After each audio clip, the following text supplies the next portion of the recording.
Welcome back to my channel, Assassins. Today's mission, everything you need to know before going to your first festival. Last September, my boyfriend and I went to our first festival in Ohio called Lost Lands. I love planning and organizing for events and trips, so I had a lot of fun packing for this, but I did a lot of research beforehand and figured out what to bring and what not to bring.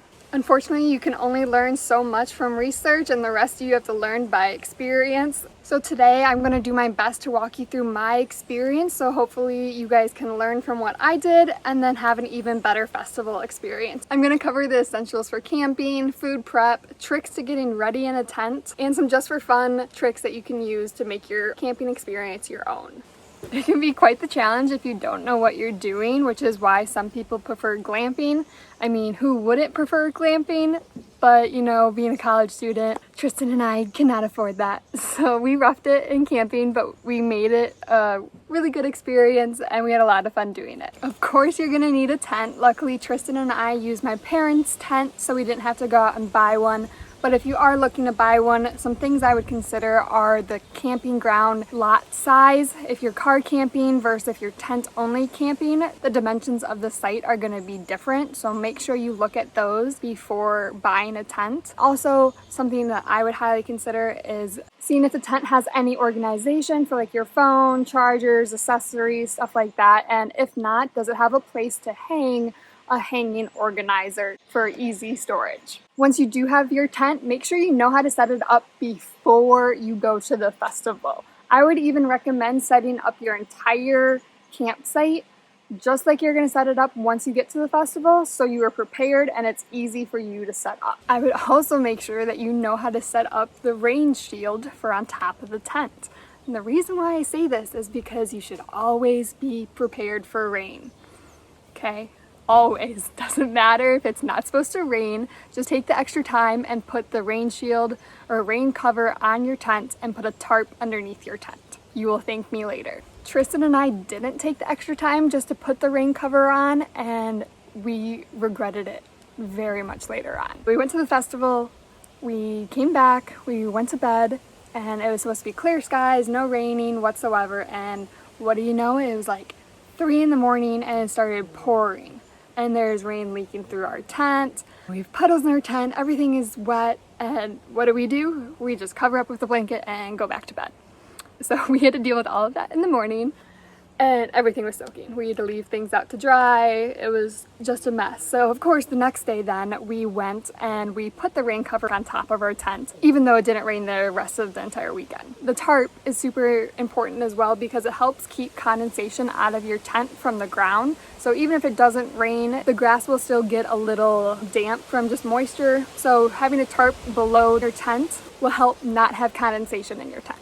Now, for days that it isn't raining, you are going to want shade that is not inside of your tent. Your tent will get super hot, and even though it has windows, with those windows open, you still don't get a lot of wind inside. So it just becomes so hot, and it feels like you can't breathe at all. It's just hot, trapped air, and it's just suffocating. So make sure to bring shade. I would recommend bringing a canopy for shade to set up as like your lounge area. And then bring some chairs, maybe some outdoor blankets, and a table to furnish your little outdoor area. I also recommend to bring a fan for inside your tent or for drying your wet clothes after it rains. You're never gonna not want a fan. Bring one. Battery operated, simple. Lastly, for your tent, bring a generator. Doesn't have to be a big one, just a small one will work just fine. My dad just had one that I think is used to I don't know why he had it. But we brought that and it lasted us the entire weekend. Tristan and I were able to charge our phones, portable chargers, our speaker, and I could even straighten or curl my hair, which, as I will talk about later on, getting ready in a tent is extremely difficult. Once you have your camping essentials, now comes the fun part, food. Everyone loves food.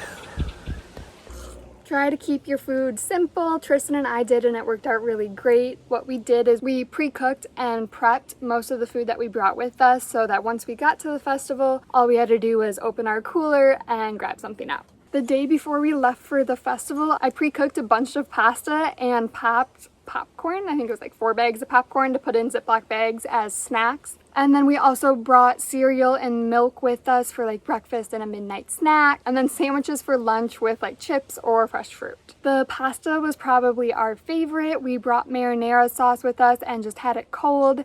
It was very filling and it still tasted just like normal hot pasta, and there was absolutely zero effort that had to go into making it, which was super nice. Now, eating cold food for all 3 days of a festival can be a lot, so we did have hot food occasionally when we went into the festival. The popcorn was also nice, but probably not worth it just because it took up so much space, and that space could have been used for something else. And the most important item of your cooler: ice.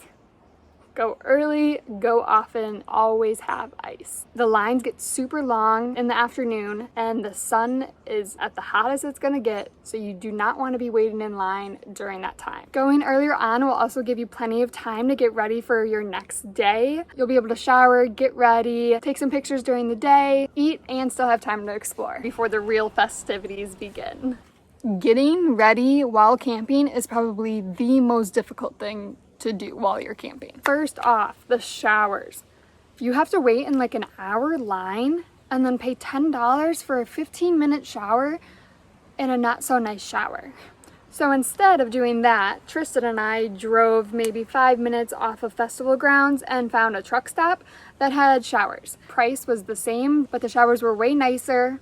I think you had a longer time limit. And because it's a truck stop, there's a gas station as well, so you could get gas and any groceries that you wanted for your campsite or lunch. But showering, of course, is only part of the struggle when you're getting ready at a festival. Like I said, the tent will get super hot and you will end up sweating your makeup off before you even get your setting spray out. And no one wants that. I don't want that for you. You don't want that for you. So let's fix it. Instead of making the mistake I made and coming unprepared without a mirror, without a table, make sure to bring both. Mirror, table.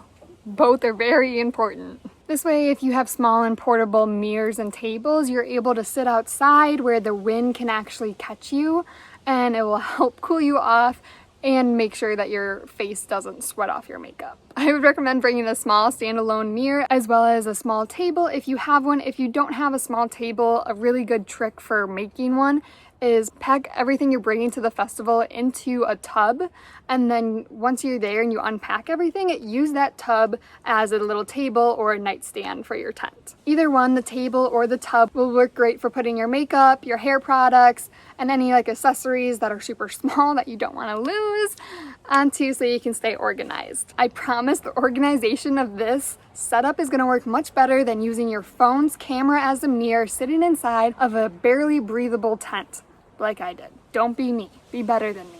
Lastly, what I have for you guys today is how to make your campsite your own. Of course you need the essentials, but always make sure to save some room for some of the fun items that really show who you are. Also, make sure to check with your camping rules to see if there's any restrictions regarding these items or any other items that you pack, because there very well might be. So better safe than sorry. But other than that, some ideas that I have and that I think are really cool would be bringing like a welcome mat to put outside of your tent. Some people bring flags and like a legit flagpole, which actually helps find their tent as well. I'm going to be bringing my hammock that I got for my birthday last year. You can also bring tapestries to enclose your canopy and use that as walls if you want a little bit more privacy. Some people like bring like inflatable like pools or floaties to use as like external coolers for ice or to just lay down in. And also something that I think is really cool but I can't do is bring in a musical instrument. If you're talented like that, bring an instrument, because I know that I loved hearing someone play it and brought a lot of people together. I always look at inspiration photos before doing anything, so here are some campsites that I thought were laid out really well. Also, it's a great idea to join the Facebook group for whatever festival you are going to, because a lot of people have other tips.